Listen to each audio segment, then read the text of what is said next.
You are watching Maths Affinity and I welcome you to all my channel. Friends, आप मुझे पता है आप क्या सोच रहे होगे कि मैं लाइव नहीं आया, और मैंने आपसे कहा था कमेंट करके कि मैं लाइव आऊँगा और पी ब्लॉग का बनाऊँगा, पर क्या बताएं, मतलब कभी कभी कुछ गड़बड़ हो जाता है। मतलब क्या कहें कि उसमें लाइव स्ट्रीमिंग में कुछ प्रॉब्लम की वजह से हम आज नहीं बना रहे हैं, कर रहे हैं लाइव स्ट्रीमिंग। ठीक है, तो लाइव स्ट्रीमिंग उसके क्वेश्चंस बहुत अच्छे नोट थे। मैंने सोचा था आज बढ़िया लाइव आएंगे, क्विज करेंगे, पर कोई बात नहीं, टाइम नहीं वेस्ट करते हैं क्योंकि टाइम बहुत प्रीशियस होता है। इस वजह से इलेक्ट्रोकेमिस्ट्री, मैंने पहले यही सोचा था कि इलेक्ट्रोकेमिस्ट्री, फिर कमेंट आए तो मैंने सोचा कि चलो पी ब्लॉक का क्विज करा देते हैं क्योंकि उसमें था। ठीक है, तो पी ब्लॉक का क्विज कराना चाहते थे पर कोई लाइव स्ट्रीम में प्रॉब्लम की वजह से नहीं करवा पाए, पर कोई बात नहीं, फिर से अपने पुराने प्लान यानी कि इलेक्ट्रोकेमिस्ट्री करते हैं। तो जो हमने पहले सोचा था वही करना पड़ रहा है, इलेक्ट्रोकेमिस्ट्री। तो इसमें मैंने यार सोचा टाइम बचा लेते हैं क्योंकि सॉलिड स्टेट में जैसे मुझे 2 वीडियो बनाने पड़े और तो उसमें जल्दी करना पड़ा, तो इस वजह से मैंने देखो इलेक्ट्रोकेमिस्ट्री में फिर से बता रहा हूँ।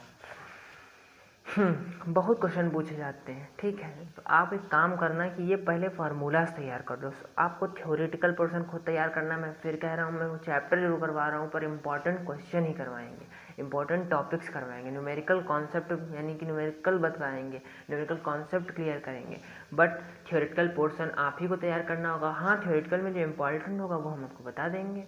तो पहले आप एक काम करो, इस फार्मूलाज को फार्मूलों को तैयार कर लो। ठीक है, तो ये पहला फार्मूला है जी। यहाँ पर क्या है, सब पता होगा आपको, कंडक्टेंस होता है।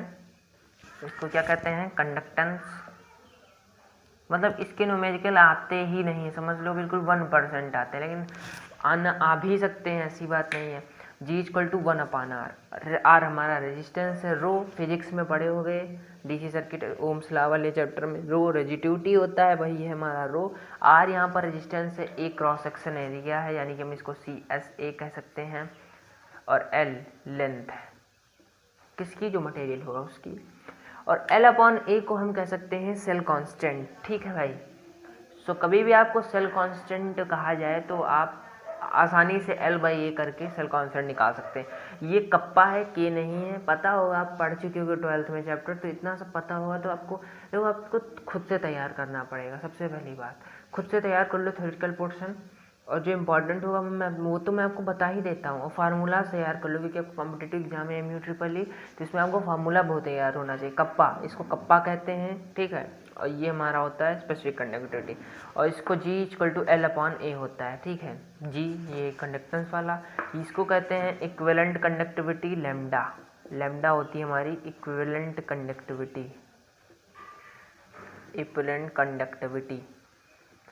ठीक, इक्विवेलेंट कंडक्टिविटी।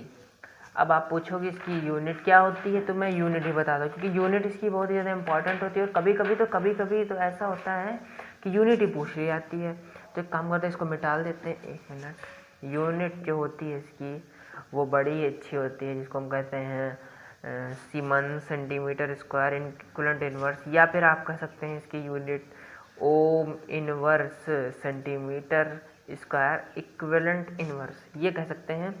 और म्यू हमारा क्या होता है, मोलर कंडक्टिविटी। म्यू हमारा होता है मोलर कंडक्टिविटी, और इसकी यूनिट भी तैयार कर लो क्योंकि बहुत ज़्यादा इंपॉर्टेंट है।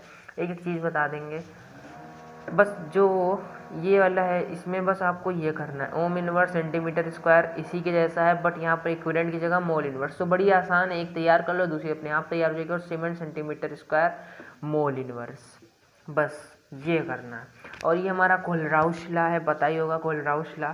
देखो सबसे अच्छा, इसको मिटा देते हैं, कोई मतलब नहीं। और यहाँ पर M क्या है, मोलरिटी है, यहाँ पर C कंसंट्रेशन है, N नॉर्मलिटी और C कंसंट्रेशन है। आई बात समझ में, कप्पा जान ही रहे होगे क्या है। कोलराउश लॉ बहुत इंपॉर्टेंट होता है और इसके न्यूमेरिकल पूछ लिए जाते हैं। ठीक है, तो बहुत ही इस चैप्टर में नर्ड्स इक्वेशन और कोलराउश लॉ बहुत इंपॉर्टेंट है। नर्ड्स इक्वेशन अभी नहीं लिखे हैं पर उसको बताएंगे क्योंकि उसी का मेन वीडियो में आज उसी की बात होगी, समझ पाए, उसी के न्यूमेरिकल होंगे। क्योंकि नर्ड्स इक्वेशन, इस चैप्टर से अगर कोई भी क्वेश्चन आता है ना, तो ये नर्ड्स इक्वेशन का 90% क्वेश्चन नर्ड्स इक्वेशन से आते हैं, समझ पाए, बहुत इंपॉर्टेंट होता है, या कोलराउश लॉ से आते हैं, सबसे ज़्यादा इसी से आते हैं, और सबसे भी आते हैं। तो कोलराउश कहता है कि ये आपको बात बताते हैं, कोलराउश उसका पूरा स्टेटमेंट बता देते हैं। देखो कह सकते हैं हम, इक्विवेलेंट कंडक्टिविटी, देखो जो वैल्यू ऑफ इक्विवेलेंट कंडक्टिविटी होती है इन्फिनाइट डाइल्यूशन पर, इक्विवेलेंट कंडक्टिविटी को देखो लैम्डा डिनोट कर किया जाता है वैल्यू ऑफ, देखो इसे ध्यान सुना फार्मूला से सुनो, वैल्यू स्टेटमेंट में से लिखने को नहीं आएगा, आप एग्जाम में यार न्यूमेरिकल आएंगे, क्वेश्चन आएंगे, तो value of equivalent conductivity at infinite dilution is equal to sum of कह सकते हैं sum of is equal to sum of conductivity of cation plus sum of conductivity of anion at infinite dilution. आई बात समझ में? देखो value of equivalent conductivity at infinite dilution is equal to sum of conductivity of cations plus anion. बड़ा ही simple, जिसकी अभी ये बताएंगे, पूरा बताएंगे, इसके न्यूमेरिकल कराएंगे बड़े अच्छे तरीके से। तो इसी वजह से मैंने सोचा जो फार्मूला है इनकी, आप देखो ये 1 2 3 4 ये जो 4 5 फार्मूला, इसके आप न्यूमेरिकल खुद घर पे प्रैक्टिस कर सकते हो, क्योंकि इसके बहुत सरल सरल न्यूमेरिकल होते हैं, डायरेक्ट फार्मूला बेस होते हैं, कभी ये दे देगा, ये फाइंड करना, कुछ भी बोल सकता है, मतलब इसमें बहुत सिंपल होते हैं। और ये आपको पता होगा, इस चेहरे को जानते हो कि फैराडे लॉ है, फैराडे लॉ एक फिजिक्स में ला इन्होंने दिया था और एक इसमें भी इन्होंने ला दिया है, जिसको कहते हैं Faraday law. W = ZIT, W = ZIT। ये बहुत इंपॉर्टेंट फार्मूला है, इसको भी तैयार कर लो क्योंकि ये भी पूछा जाता है। और यहाँ पर W को वर्क मत पूछना, वर्क मत सोचना, ये मास है, और Z हमारा तो कांस्टेंट है, कह सकते हैं इलेक्ट्रोकेमिकल कांस्टेंट है, Z हमारा इलेक्ट्रोकेमिकल कांस्टेंट है, इलेक्ट्रोकेमिकल कांस्टेंट है। I सब जानते हैं, इससे सब परिचित हैं, कह सकते हैं। I करंट है, T टाइम है, और यहाँ पर Q = IT होता है, तो Q है, और ये फैराडे कांस्टेंट है। E हमारा, अब अच्छा तो E क्या है? E हमारा कह सकते हैं इक्विवेलेंट वेट है ऑक्सीडाइज्ड या रिड्यूस्ड आयन का। W हमारा वेट मास था, ठीक, E हमारा इक्विवेलेंट वेट है ऑक्सीडाइज्ड या रिड्यूस्ड आयन का। तो ये सब चीज़ें पहचानना, पहले आप देखो फार्मूला तैयार हो जाता है, पर आप उस चीज़ को पहचानना भी नहीं, रटने से नहीं मतलब है। आप इस चीज़ को पहचान ही नहीं पा रहे हो कि कप्पा क्या है, जी क्या है, तो नहीं कुछ मतलब नहीं है। तो यार इतने ये 8-9 फार्मूला हैं, तो इनको तैयार कर लो। फिर बात करते हैं सबसे इम्पोर्टेंट टॉपिक कोलराउस लॉ और नर्स इक्वेशन की, उसी पर पूरा आज वीडियो है, समझ पाए। इलेक्ट्रोकेमिस्ट्री में यही 2 चीज़ इंपॉर्टेंट है, यही 2 चीज़ से क्वेश्चन आएंगे, गारंटी है मेरी। कोलराउस लॉ, नर्स इक्वेशन, तो पूरा एक डिटेल कॉन्सेप्ट बताएंगे पूरा अच्छे से। तो चलो शुरू करते हैं। हाँ भाई, कोलराउस लॉ, तो पहले इसको बात करेंगे, फिर इसके बाद नर्स इक्वेशन, क्योंकि यही फिर से करें, यही 2 इंपॉर्टेंट टॉपिक है। अगर आप मतलब कुछ भी नहीं तैयार करना चाहते इलेक्ट्रोकेमिस्ट्री से, कुछ भी नहीं, तो यार कोलराउस लॉ, नर्स इक्वेशन के क्वेश्चन जरूर तैयार कर लेना, बहुत इंपॉर्टेंट है। तो चलो शुरू करते हैं। मतलब उसका ये नहीं आएगा कि स्टेटमेंट लिखो कोलराउस लॉ या कुछ का, आपसे सीधे क्वेश्चन बनते हैं, तो आप वो तैयार कर लेना भाई। तो चलो शुरू करते हैं। जैसे कि अभी मैंने बताया कि इसका ये याद रखना, क्या बताया था, lambda equivalent equal to lambda, अरे यार ऐसे लिखो लैम्डा, वैसे ऐसे लिखा जाता है ऐसे ही, पर कोई बात नहीं। Lambda equivalent equal to cations plus infinite dilution at equivalent conductivity at anions. तो इस स्टेटमेंट का मतलब क्या हुआ, हम इसको यूज़ कैसे करेंगे, न्यूमेरिकल कैसे बनेंगे, तो इसको भी चलो बताते हैं। कि जैसे मैं फॉर एग्जांपल कह सकते हैं, एग्जांपल ले लेते हैं, ये एट इनफिनिट डाइल्यूशन AgNO3, ठीक। तो इसको हम लिख सकते हैं, कैसे लिख सकते हैं, क्या बताया, कैटायंस पॉजिटिव थे, तो इसको आप आयनाइज करना तो जानते ही होगी, ये सब छोटी छोटी बातें पता होगा। नहीं पता तो मैं इसका भी एक सेपरेट वीडियो बनाऊंगा, फिलहाल आप समझो इनको पता है। Ag+ और प्लस NO3 माइनस, इसी तरह तो टूटेगा, तो बस यही तो है। देखो cations plus anion equivalent AgNO3, समझ पाए। एक और चलो एग्जांपल ले लेते हैं, ये पहला, ये दूसरा। Lambda equivalent equal to CH3COOH, तो चलो इसको करते हैं आयनाइज। तो CH3COO माइनस में एक ब्रेक होगा और एक H+ में ब्रेक होगा, तो चाहो तो इस तरह लिख लो, तो बात पूरा एकदम वही से होगा। बाकी चाहे इसको इधर लिखो, चाहे उसको इधर लिखो, कोई फ़र्क नहीं पड़ता। चलो एक आप बताओ, पहले इसको ये चीज़ें करना तो आप सीखो, तभी तो मेन बेस यही है। लेना BaCl2 कैसे होगा, तो आप जानते हो यार, बहुत ही सरल बात है ये तो। Ba+2 हो जाएगा plus lambda infinite Cl minus हो जाएगा, Cl माइनस हो जाएगा। बहुत ही सिंपल चीज़ है, बहुत ही सिंपल चीज़ है। 1/2 नीचे आ जाएगा क्वेश्चन में, चलो कोई दिक्कत नहीं।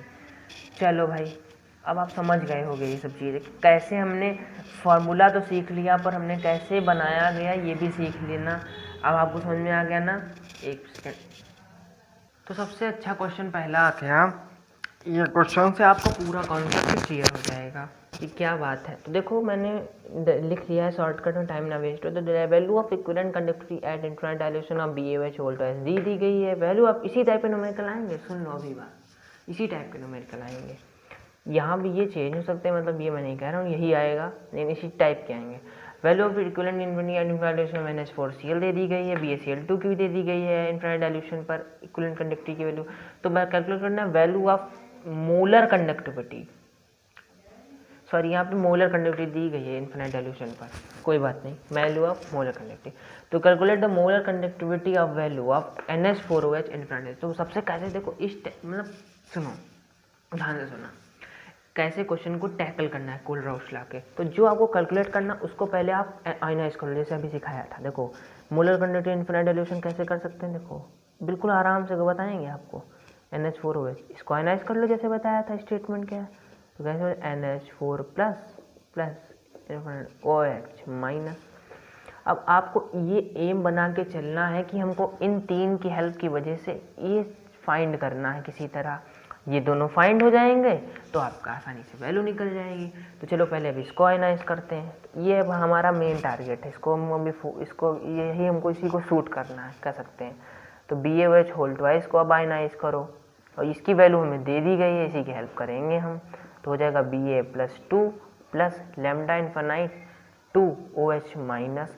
पर क्या ये चीज़ सही लिखी है मैंने? आप कहोगे गलत लिखी है।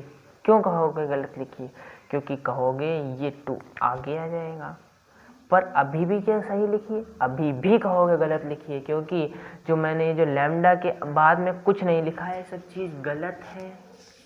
हालांकि यार आपका कॉम्पिटिटिव एग्जाम में तो ये सब नहीं मैटर का, तभी मैं बताऊंगा। मोलर कंडक्टिविटी की बात की है तो M लिख देना छोटा सा। मुझे पता है आपको थोड़ी दिक्कत जरूर होगी M लिखने में, मतलब कि ध्यान नहीं रहेगा, पर कोई बात नहीं यार, लिख लेना मोलर MM, तभी तो पता चलेगा मोलर कंडक्टिविटी बात। तो ये पहली इक्वेशन बना लो।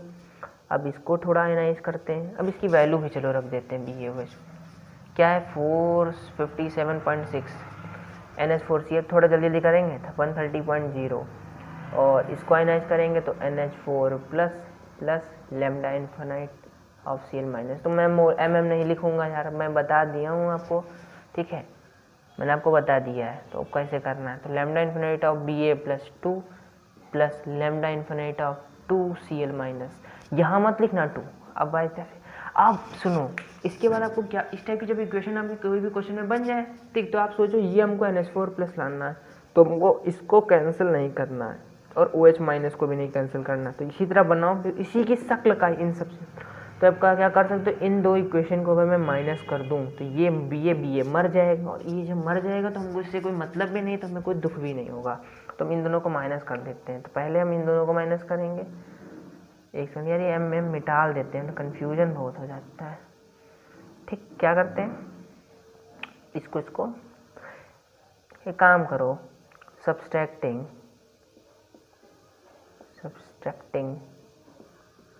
इक्वेशन 1 माइनस थर्ड, तो 457.6 माइनस 240.5 इज इक्वल टू, तो ये चला जाएगा, तो बचेगा lambda infinite of OH minus और 2 lambda infinite of Cl minus. आई बात समझ में? इसको माइनस करेंगे कितना आ जाएगा भाई,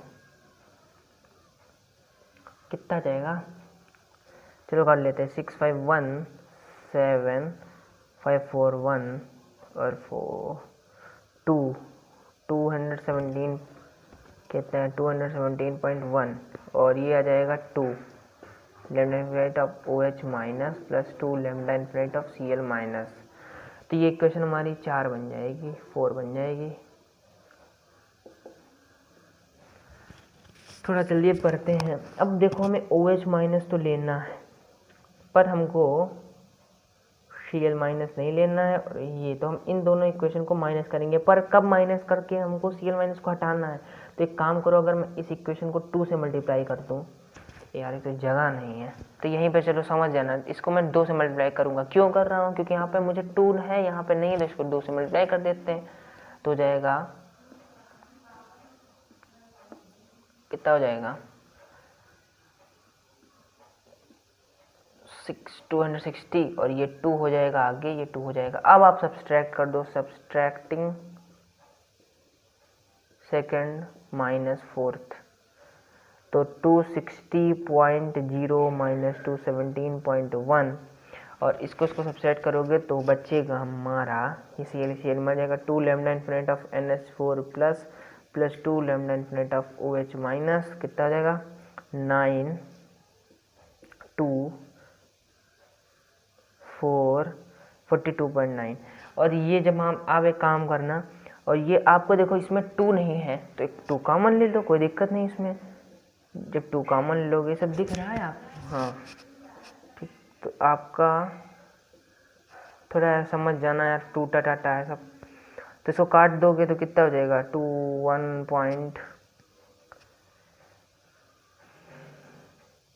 अरे मतलब कुछ आएगा डिवाइड करने में, सिर्फ डिवाइड करना है, ठीक। तो आपको ये आसानी से मिल जाएगा। तो यार थोड़ा गंदा गंदा सब हो गया, कोई बात नहीं, हम नेक्स्ट क्वेश्चन करते हैं। समझ पाए, मतलब ये समझ पाए कि क्वेश्चन को टैकल कैसे करना है, ठीक है। तो एक और क्वेश्चन कराते हैं खुल रहा है उसका, फिर नर्स इक्वेशन के कॉन्सेप्ट पर बढ़ते हैं आगे। सर ये क्वेश्चन आपके AMU में आया हुआ है, तो इसीलिए हम ये आपको बता रहे हैं। देखो मैं कई क्वेश्चन ऐसे मैं नहीं बताता हूँ यार, बार बार चिल्ला कि ये आपका आया हुआ है, ये प्रीवियस ईयर का, लेकिन आप समझा करो, कॉन्सेप्ट सीखो, आएंगे क्वेश्चन तो आप कर ही लोगे ना, और बाकी तो आप, मुझे पता है, प्रैक्टिस कर ही रहे होगे। तो ये सब उसी टाइप पे दिया हुआ है, हमें क्या ये इसका भी निकालना है। तो अब काम करो, ये इसको पहले आयनाइज करो, मैंने जो जैसे तरीका उसमें बताया था वैसे ही बता रहा हूँ।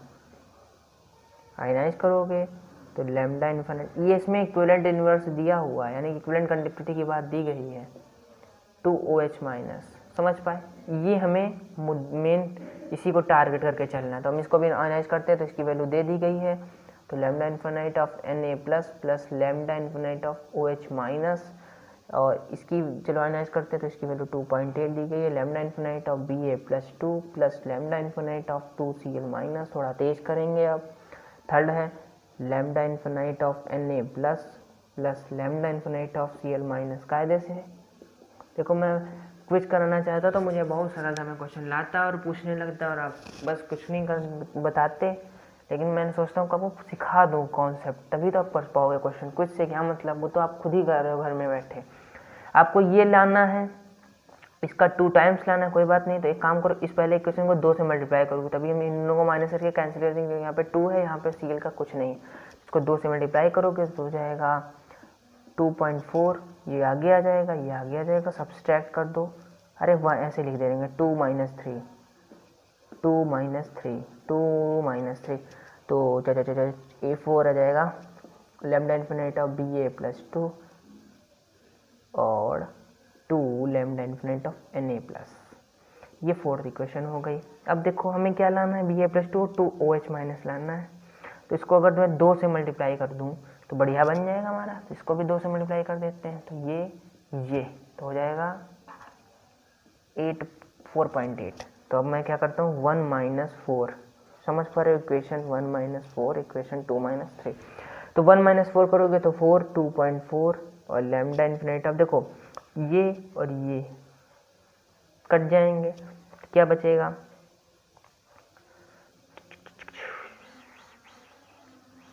हाँ, तो lambda infinite of Ba+2 plus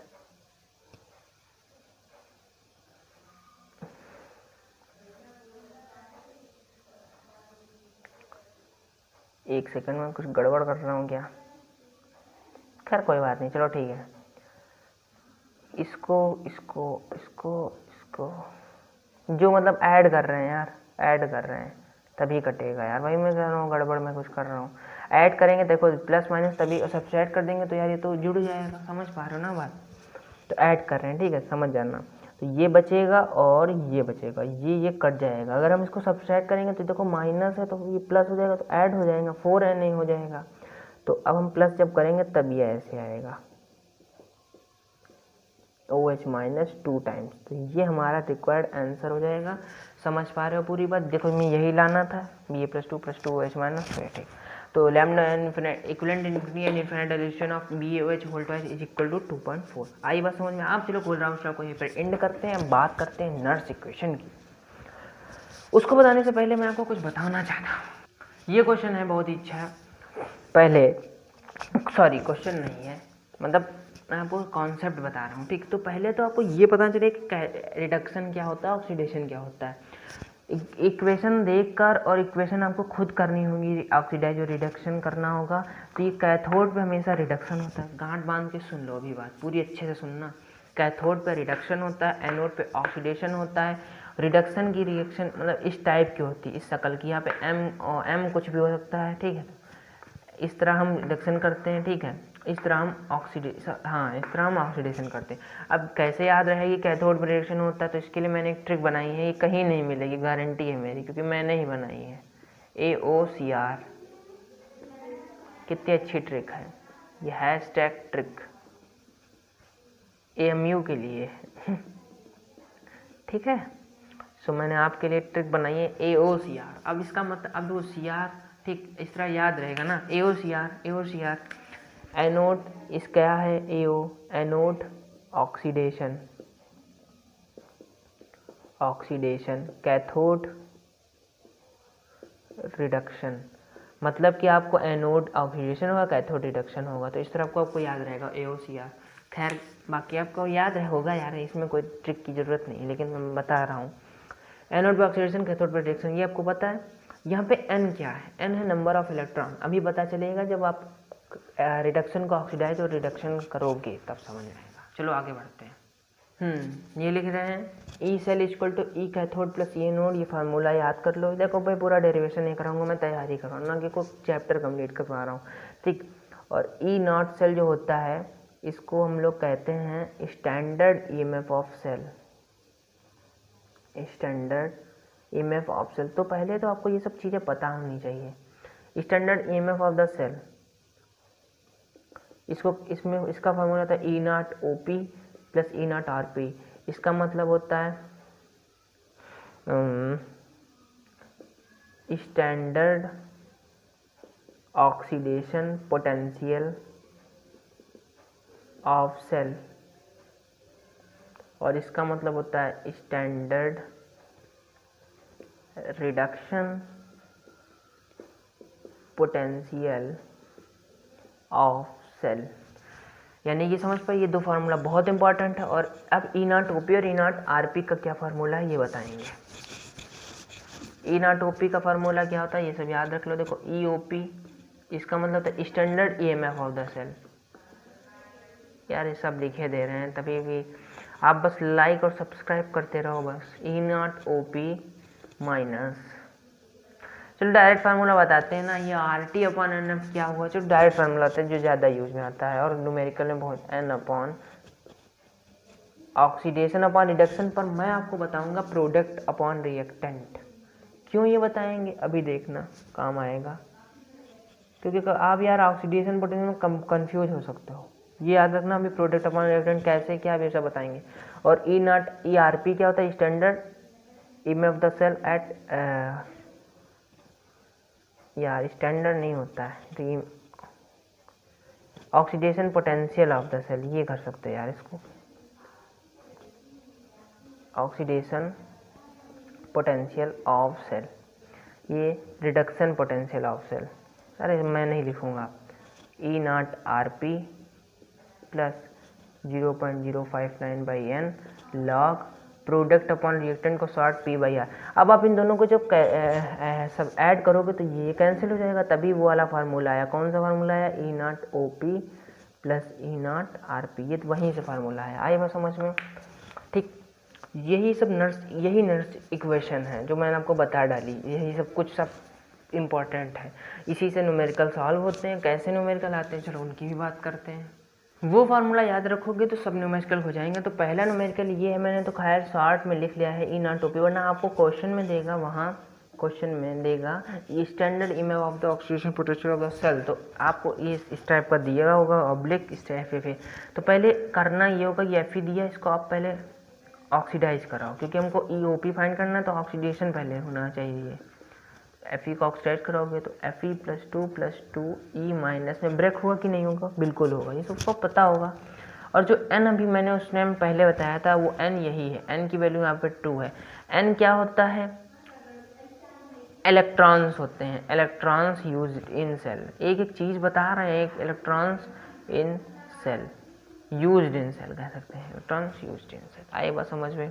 तो ई नॉट ओ पी दिया हुआ, ई ओ पी फाइंड करना है, ई ओ पी फाइंड करना है, ठीक। तो ई ओ पी का फार्मूला आप जानते हो, E naught O P minus 0.059 by n, n की value 2, log product upon reactant, product F E plus 2, इसका कुछ भी हमको कंसंट्रेशन नहीं दिया हुआ है, कंसंट्रेशन दिया हुआ कि नहीं दिया हुआ है, तो नहीं दिया हुआ है तो 1 और रिएक्टेंट एफ ई का दिया हुआ है, देखो 0.1, तो 0 प्रोडक्ट का में दिया हुआ है, रिएक्टेंट का नहीं दिया है, तो यहाँ पर आप 1 रखोगे तो यहाँ पर ई ओ पी की वैल्यू आपकी आ जाएगी, ई नॉट ओ पी कितना है 0.44 माइनस, इसको डिवाइड करोगे 0.059 बाई 9 यानी कि 2 और log 1। आप इसको जब सॉल्व करोगे तो आपका वैल्यू आएगी 0.4695 वोल्ट। सो ये एक क्वेश्चन था, खैर आपको मुझे पता है इसमें नहीं समझ में आएगा, पर आप जो क्वेश्चन बताएंगे उसमें सब समझ में आएगा। सो एक्चुअल में इस टाइप के क्वेश्चन आपके आते हैं, समझ पाए, ये मेन क्वेश्चन है, ये आपके प्रीवियस ईयर में इससे मिलता जुलता एक क्वेश्चन आया हुआ, मतलब क्या बताएं यार, यही आता है ये और कुछ नहीं आता, इसी टाइप से क्वेश्चन आते हैं इलेक्ट्रोकेमिस्ट्री से, ठीक है। तो बहुत इंपॉर्टेंट होता है यार समझना कायदे से, ये क्वेश्चन अगर समझ गए तो तुमको समझ में सब आ जाएगा, और ये क्वेश्चन नहीं समझ पाए तो नहीं कुछ समझ में आएगा, और जितना देख चुके हो सब बर्बाद। तो अब जितना अगर देख चुके हो बिल्कुल अच्छे मन से देखा अगर तो समझ आएगा। सुनो, मैं बड़े प्यार से बताऊँगा बट धीमे से बताऊँगा। इस पर देखो क्या हो रहा है, 0 से +2 यानी कि क्या हो रहा है हमारा ऑक्सीडेशन, तो इसकी ऑक्सीडेशन रिएक्शन लिखेंगे, Na gives Na +2 + 2E minus, ठीक। इसका हमको ये भी दिया हुआ है, EOP भी दिया हुआ है, पर एक बात मुझे बताओ, क्वेश्चन कैसे टैकल करना है ये सब बताएंगे, वही बता रहे हैं आपको। देखो EOP ऑफ Na +2, यार ऐसे लिखो मत, E नॉट Na +2 Na। अब एक मेरी बात सुनो, इसमें देखो आपको यहाँ पर दिखा रहा है ऑक्सीडेशन, पर यहाँ पर आपका रिडक्शन दिया हुआ है, रिडक्शन का दिया हुआ है, देखो +2 से गेन ऑफ इलेक्ट्रॉन, मतलब लॉस ऑफ इलेक्ट्रॉन, तो देखो ये दिया तो ये रिडक्शन हो रहा है, तो आपको इसको चेंज कर सकते हो, बट इसको चेंज नहीं कर सकते हो। तो आप इसको चेंज कैसे कर सकते हो, बस इसका भाई तुम साइन चेंज कर दो, बाकी सब तुम्हारा सब सही है। आई बात समझ में, बिल्कुल समझ में, मुझे पता है हमको समझ गए हो। इसमें क्या हो रहा है, रिडक्शन हो रहा है, सो आप इसकी रिडक्शन रिएक्शन लिख दो, Ag plus E minus gives Ag। पर अब आपको आपको E सेल निकालना है तो दोनों इक्वेशन को ऐड करना पड़ेगा, पर यहाँ पर 2 है, यहाँ पे 1 है, तो यहाँ इसको 2 से मल्टीप्लाई कर दो, परेशानी नहीं, दोनों इक्वेशन को सब्सट्रैक्ट कर दो, सॉरी ऐड कर दो, मतलब कैंसिल हो जाएंगे ये, तो हो जाएगा Na + 2Ag गिव्स Na + 2, यार Ag प्लस है ना, और +2Ag। और सॉलिड को हमेशा इग्नोर कर देना क्वेश्चन में, सॉलिड इग्नोर, तो ये Na सॉलिड है, ये सॉलिड है, हमको इसका कंसंट्रेशन लिखना है, इसका कंसंट्रेशन लिखना, एक एक चीज़ बता रहे हैं। अब नहीं समझ में आ रहा है तो मैं नहीं समझा पाऊँगा, मैं मतलब हाथ अपने खाली कर रहा हूँ, नहीं समझा पाऊँगा इतने ज़्यादा। फिर क्या कैलकुलेट, देखो आपको n की वैल्यू मिल गई 2, ठीक है। अब आप E नॉट सेल निकालो, E नॉट OP होता है प्लस E नॉट RP होता है, E नॉट OP कितना है, अब देखो ऑक्सीडेशन पोटेंशियल देखना है तो मैंने अभी चेंज करके आपको बताया, ऑक्सीडेशन इसका हो रहा था ना Ni का यहाँ से ऑक्सीडेशन हो रहा था ना, साइन बदला था ना अभी, यार इसको यहीं रख दो चप्प से, E0 RP देखो इसका तो यार सच में रिडक्शन हो रहा है और यहाँ भी रिडक्शन दिया, कोई हमें प्रॉब्लम नहीं, इसको सिंपल रख देंगे। तो बस इसको ऐड कर दो, 8 9 10 1.05 वोल्ट, यही आता है क्वेश्चन में और कुछ नहीं आता है, सही बता रहे हैं, यही आता है बस, और बहुत सिंपल होता है। इन और ई सेल आप कैलकुलेट कर सकते हो, कैसे कैलकुलेट कर सकते हो, फार्मूला से इनर्शिया इक्वेशन, तो वो बताने नहीं जा रहे। अब ये वीडियो का आखिरी क्वेश्चन है इलेक्ट्रोकेमिस्ट्री, यहाँ से ख़त्म। और ये जो आखिरी क्वेश्चन है, अगर ये समझ में आ गया तो सब समझ में आ गया, ये समझ में नहीं आया तो कुछ भी नहीं समझ में आएगा, क्योंकि इस क्वेश्चन में सब कुछ है। ठीक, क्वेश्चन क्या है मैं लिख लेता हूँ, टाइम नहीं वेस्ट करते हैं। सी क्वेश्चन आपके सामने दिया, Zn+2 और Cu+2 उसका कंसंट्रेशन दिया हुआ है, और ये तो सॉलिड होते हैं, इनका नहीं दिया होता, ये भी समझे सॉलिड का नहीं दिया होता है। ठीक, तो एनोड एंड कैथोड रिएक्शन पहले, तो एनोड रिएक्शन, एनोड पे क्या होता है ऑक्सीडेशन, तो आपको ऑक्सीडेशन रिएक्शन, तो इसका ऑक्सीडेशन हो रहा है कि नहीं हो रहा, तो इसी की रिएक्शन लिख दो। ये पहले वाले का आंसर है, Zn gives Zn+2+2E- cathode reaction, इसका ऑक्सीडेशन रिएक्शन हो रहा, Cu+2+2E- गिव्स Cu। चाहो तो अच्छा लिखने के लिए SS लगा दो, सॉलिड। फिर दूसरी बात पूछ रहा है कि नंबर ऑफ सेल रिएक्शन नहीं कह सकते, इलेक्ट्रॉन्स यूज्ड इन, इलेक्ट्रॉन्स कितने यूज्ड हैं, तो इलेक्ट्रॉन्स ये आपके N=2 यूज्ड हैं। थर्ड आपसे पूछ रहा है सेल रिएक्शन बता दो मुझे, सेल रिएक्शन बता दो मुझको। तो सेल रिएक्शन क्या करना है, जब सेल की बात करें तो सेल एनोड और कैथोड से मिलके बनता है, कैथोड की रिएक्शन ये है, एनोड की ये है, दोनों को ऐड कर देंगे तो क्या हो जाएगा, Zn+Cu+2, ये 2E कट जाएगा, Zn+2+Cu, बस ये हो गया। और स्टैंडर्ड ई में आपका सेल E0 सेल, वो तो आप कैलकुलेट करो। तो बस इस वीडियो में इतना ही, मिलते हैं इसकी नेक्स्ट वीडियो में एक नए टॉपिक के साथ, और नेक्स्ट वीडियो शायद कल ही आ जाए, मैं आप नहीं कहूँगा पहले से कुछ, क्योंकि लाइव पी ब्लॉक के एलिमेंट के क्वेश्चन लिखे हुए हैं बहुत अच्छे जो प्रीवियस ईयर में आए हुए हैं, लेकिन क्या पता है नहीं हो पाया आज लाइव, उसी का मेन प्लान था। कोई बात नहीं, मिलते इसकी नेक्स्ट वीडियो में। आप प्लीज़ चैनल को सब्सक्राइब और लाइक जरूर कर दिया करो, बस इतना आप कर दोगे, बाकी तो हम कर ही रहे हैं। Thank you.